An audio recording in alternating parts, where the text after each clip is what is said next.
Old Testament and the New Man, Genesis through Joshua, with Dr. Daniel Cantey. As the modern order enters its apparent sunset, Dr. Cantey looks anew at the ancient scriptures to learn what they teach about man and his world. Here he is with today's episode. Hello, and welcome to this episode of the Old Testament and the New Man. My name is Daniel Cantey. This episode is the conclusion to the entire series.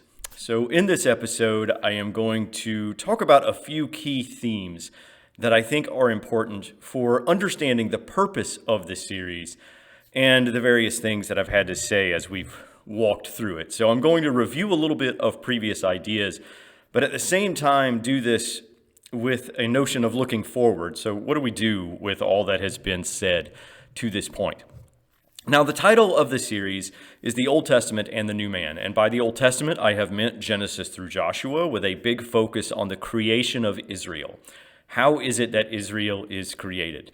And that process of creation, especially as I summarized it in the last episode, is the same for us as Christians as the process of salvation. It actually provides a kind of template for what happens to us in the church, that we have these death moments, baptism and Eucharist, and that they are key moments on the way of our creation towards what is for us the promised land, which is eternal life. And critical in this understanding of the death moments is this notion of rest and this notion of proper balance between rest and work. This is very important for us, and I'll get back to that in just a little bit. But this idea of the new man, has a double understanding here. On the one hand, it is the new man as traditionally understood in Orthodox theology and practice, in Orthodox spirituality. So there's not a lot of new, there's not much new that's going on there. I have drawn pretty heavily from the fathers, from ancient and modern saints in trying to lay out what's involved in that understanding of the new man from the Orthodox perspective. The other side of the new man is our own modern context, the fact that we are in the 21st century and that we appear to be at the end of the modern order. At the very least, we're at a very tense kind of inflection point. I think more and more people in society are voicing this pretty directly, so it's not just me saying it. And what does orthodoxy have to say to us who appear to be at the cusp of some sort of societal or even civilizational transformation, something that may be quite harrowing for us to live through? So that's the second half of this particular idea of the new man. So starting from there, I want to go back and say a little bit about the modern world and the theological foundations of the modern world and what it is that we might be going through at some point, and then provide what I think should be the Orthodox response to that. So that's the two things that I'm going to discuss here in this particular episode, in this conclusion. So the first thing I want to say about the modern world is that, in my opinion, its foundation theologically is a form of idolatry. Now, I have laid out the entire story of the creation of Israel from the calling of Abraham all the way to their ending up in the promised land, having occupied it with the land divvied up. And it's a very long kind of story. And what I have argued is that in the modern world, rather than taking that long story as the rubric for salvation as it is applied in the church, what we have done, and when I say we, I mean the Western church here, what has happened in the Western church is that a single point in that story has been isolated and extracted and made to be the whole of salvation. And that single point that has been isolated and pulled out is the Exodus event. So in the Exodus event, you have the people of Israel under what I've referred to as the infinite law, which is a law that is tyrannical and oppressive and allows for no rest at all, which is burdensome, which is represented or personified rather by the Pharaoh. And then you have release from that law. You have liberation from that law through the person of Moses. And what has happened, I have argued over the course of this series, what has happened is that God as lawgiver over the course of the medieval period in the Western Church, God as lawgiver over the course of those centuries began to take the place of the Pharaoh.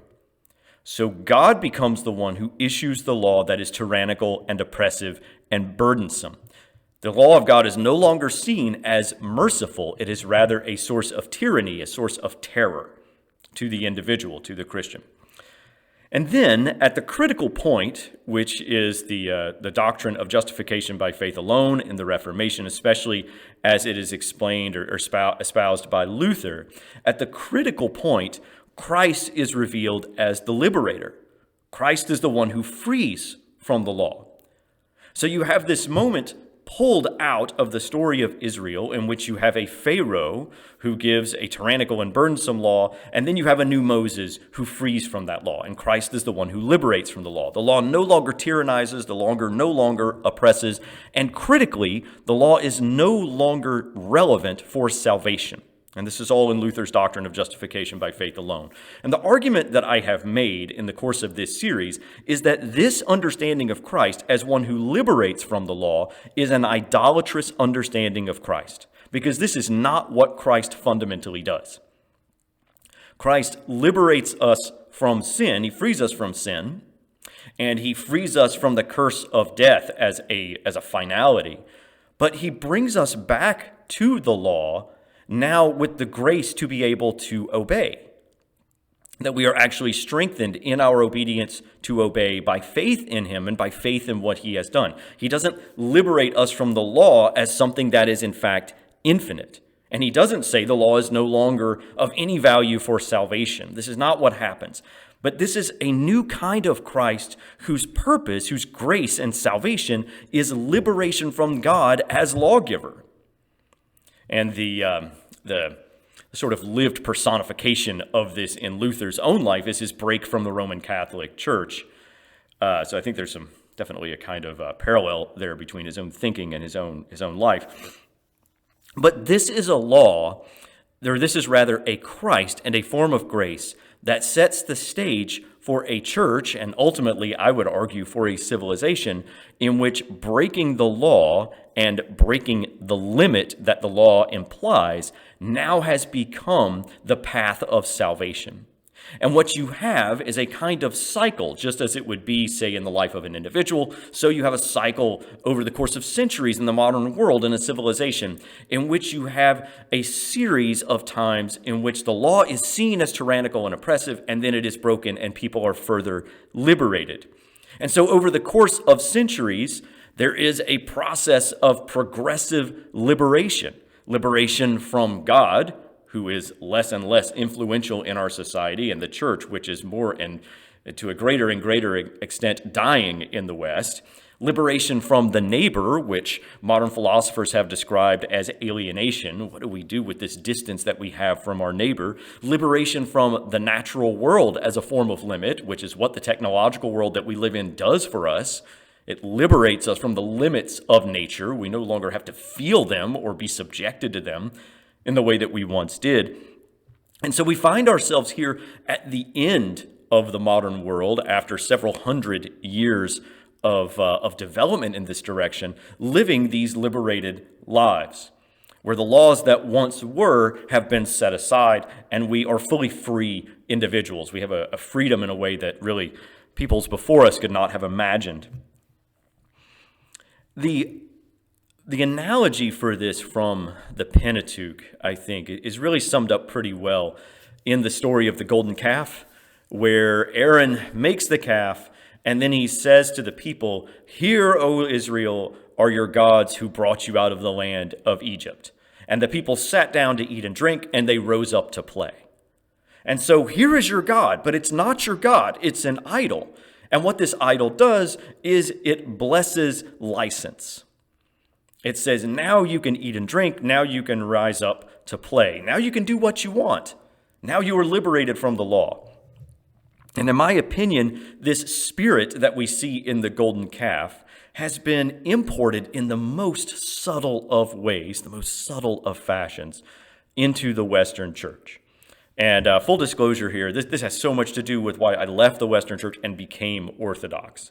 So these are ideas that I developed prior to, or I might say on the way to becoming Orthodox, and seeing why it is that the Western Church has progressively broken down, why it is that the Western Church has just progressively disintegrated over the modern centuries. But this notion that grace is a repeated and intensified liberation from law as we experience it in these various ways, leads to the idea and the lived experience of us being infinite possibility creatures. Less and less is denied to us, more and more is possible for us. And so we have become infinite possibility creatures. This is where we find ourselves here 500 years after the Reformation, a couple of hundred years after the Industrial Revolution, and now living through the latest version of what has happened in the modern world, which is the development of our computer technologies, of cell phones and iPads and artificial intelligence now that is developing around us. All of these different things that more and more make us infinite possibility creatures, as opposed to creatures who are oriented towards the possibility of the infinite, by which I mean the inner possibility of God. I asked this at the beginning of the series: shall we be infinite possibility creatures, that is, creatures for whom nothing is out of bounds, or shall we be creatures who are oriented towards the possibility of the infinite? That is the single possibility of experiencing the presence of God, because we cannot have both. We have to choose one or the other. The world that we are brought up in is a world that says, be infinite possibility creatures. And so we have to struggle against that. Now, a second point to be made about the modern world and what it is that we might be going through here in the next few years. And I say this not as someone, again, who is bringing this up on my own. At this point, if you look at the media or if you see online amongst individual intellectuals or cultural commentators of various kinds, there's talk of civil war, there's talk of World War III, there's talk of social breakdown. All of these things are out there. And I want to say something as a teacher of the Bible about what the Pentateuch has to say about these things. If we lived through civil war, or if we lived through World War III, if we lived through any kind of catastrophe that destroyed some part of our society or part of our civilization, if we live through nuclear war, for example, if that actually happens at some point, what does the Pentateuch have to say to us about those kinds of events? And I want to make clear here, as I'm speaking, that I am not speaking as a prophet. I am not speaking as a holy man. There are other people in Orthodoxy who fulfill those roles. I am not one of them. I make no claim to being one of them. But I speak as a teacher of the Bible. So what does the Pentateuch have to say about these kinds of events? Because if we live through some kind of nuclear conflict, or if we live through some kind of civil war, and America or the West or the world as we know it is no longer the same after these events, I think it's natural for Christians to look at the Bible and say, how are we to understand these experiences? What does the Bible say to us about them? Well, the Pentateuch gives us the example of the peoples of Canaan. The peoples of Canaan lived through, for lack of a better word, what we might call a mass death event. They are destroyed, very many of them. And what are the reasons for this destruction? We're given two reasons. The first is various kinds of sexual perversions, which we see in the book of Leviticus, and there's a whole lot of incest going on, and it just seems like a sexual free-for-all. You can go back and look at Leviticus 18 for all the details there if you want to, but this is the first reason that we are given why it is that the peoples of Canaan are destroyed and are going to lose their land. The second reason that we are given for this is the occult, and this is in Deuteronomy chapter 18. There are various forms of the occult, spiritism, going to mediums, etc. There's a list of several of them in Deuteronomy. This is the second reason that is given for why the people are going to be destroyed and why it is that they will lose the land. And so if we want to see examples of that kind of catastrophe from the Pentateuch, those are the examples that we are given. The peoples of Canaan have done these things, therefore they have forfeit their lives, really, and they have forfeit their ability to stay in the place that God had originally given to them or allowed them to be in due to sexual perversions and occultism. And whether or not you want to apply those particular reasons to our society, that is up to your own judgment. For those of you who are curious about it, I commend to you the Substack of Rod Dreher, who is an Orthodox journalist and blogger. He sometimes is basically like a beat reporter for these particular things. He covers a lot of sexual perversion. He covers a lot of occultism. And I know he's writing a book where he's going to be discussing occultism and its rise in the West recently, writing a book on that at this point. So I commend that to you if you have some interest in it.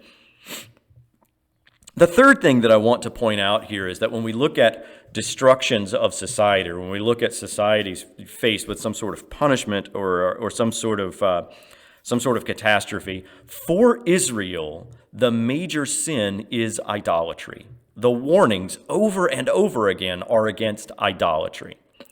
And so if a Christian civilization, understanding the church as the new Israel, if the Christian civilization were to go through something along those lines, and the church were to say to itself, or Christians were to say to themselves, why has this happened? How have we sinned? What is going on in the world around us? The biblical witness, particularly in the Old Testament, points us to idolatry. There's some form of idolatry, and for my part, I believe that there has been an idolatry at work in the West for several centuries. So it is certainly there, in my opinion.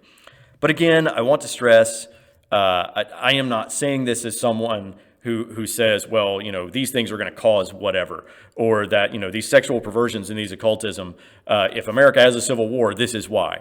I am not saying that. I want to make this absolutely clear that I'm not making those kinds of connections. I'm saying that if you're looking for an Old Testament witness to why these things happen, this is the example that we are given. And so that's as far as I would go with it. Here's the example. Whether or not it applies to the modern case, there are people who are wiser and holier than I am who can make pronouncements on those things. I am not one of them. Now, that said about the nature of our society and what it is that we seem to be going through, or perhaps will go through at some point, how is it that we respond as Orthodox Christians? How do we think, and what do we do?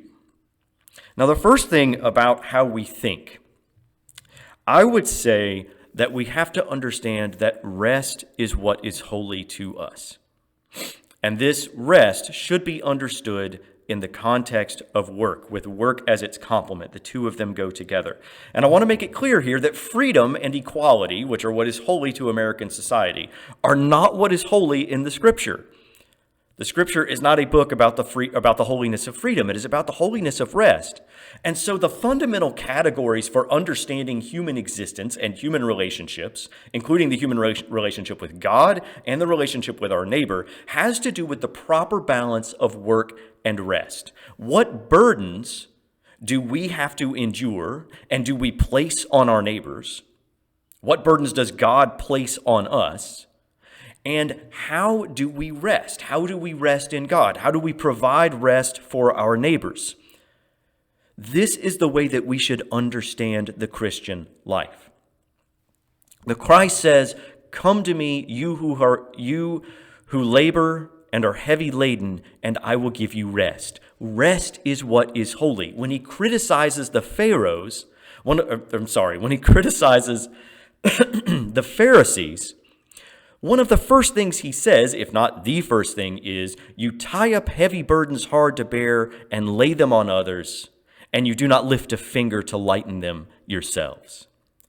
It's about the burdens that we place on others and how we give them rest. And Christ comes to give us rest because rest is holy. Rest understood in the context of work and in their proper balance. Now, I want to say here, going back to Genesis 1, that this theme is already there. God works for 6 days and he rests on the seventh day. The larger, broader context is work and rest as God creates. Now, I pointed out that there are these freedom moments in Genesis 1, one of them being formless matter at the very beginning, the other one being human freedom, free will, that is, at the end. But those freedom moments are points embedded within the larger context of work and rest. Work and rest are the overarching themes. Freedom is a subordinate theme within work and rest. In other words, we have free will when we think about our individual lives. We have free will as a tool in order to strive towards the proper balance of work and rest between us and God, between us and our neighbor. Freedom is something that we use in order to try to achieve something higher, which is that balance. And remember, to bear the burdens of others is to love them, To give them that rest is to love them. So as Christians, we are striving for loving our neighbor, giving them rest. And our freedom is something that we use on the way to that. It's a tool for that. It's important to understand that this underlies the law and the sacrifices in the Old Testament. When God gives the law and says, do this, he's giving us work. He's giving us burdens that we have to do. And then when the sacrifices are given, this is when God says, you don't work, he works. Faith is rest in the efficacy of God's sacrifice, that it is sufficient for us, because our work will always fail. It will never be enough. We are not sufficient unto ourselves. Our contribution is the smaller part. God's contribution is by far the greater part. And so we are saved by faith in what God has done, not without what we do, not without our struggle, but we are saved by what God has done. And so we work and we rest. These are constitutive elements of the process of salvation. And so when we think about what it is to be a human being, when we think about human nature is not first and foremost about freedom, which is what in the West we have been told ever since John Locke, if not before. Locke wrote in the 1690s. Human nature is about the balance of work and rest between one another. It is about burdens that we must endure and burdens that we relieve for others.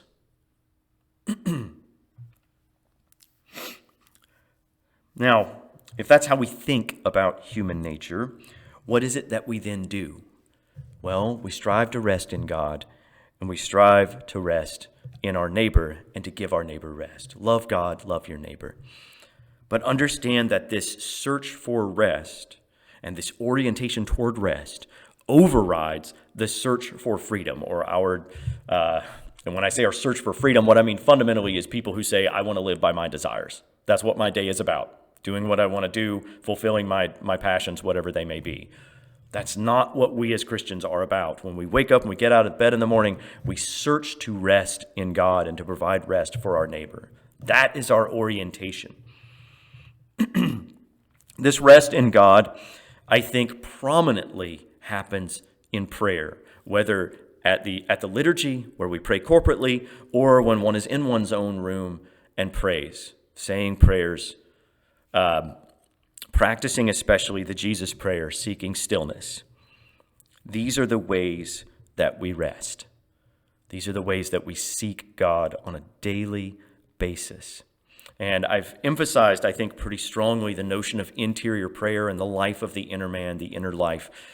This is something that is critical for understanding the Orthodox path, understanding the tradition that has been handed down to us by those men who have achieved holiness, by the saints who have come before us, and the holy men who live today, who are our examples, who are the lesser lights that reflect the light of God to us because they have spent time in the presence of God.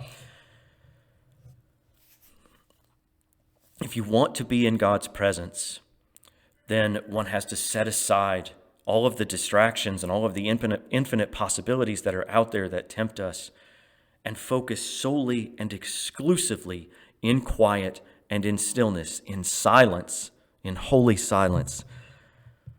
Focus on being in God's presence through the Jesus prayer.